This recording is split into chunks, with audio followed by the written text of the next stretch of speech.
Hi guys! So, what's on your plate? Wow! Ako, pinili ko. Assorted kasi yung ulam na pinili ko. So, meron akong veggies, yung munggo, and meron din akong pork, yung pork steak, and yung pinaka-favorite ko, pitik. Yan. And 1 cup of rice. Yun, 1 cup of rice lang kasi medyo alam nyo na, baka tumaba tayo. So, ingat-ingat lang.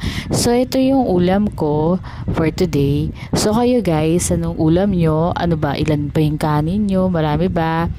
So, yun guys. Meron din akong soft drinks. So, yun guys. Kung meron kayong suggestion, comment nyo lang below. Follow me guys. Pwede na ako makatanggap ng star.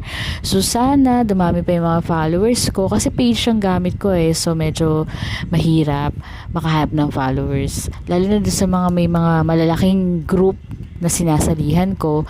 So, medyo nahihirapan ako kung magpa-follow sa kanila kasi nga, page ang gamit ko. Yun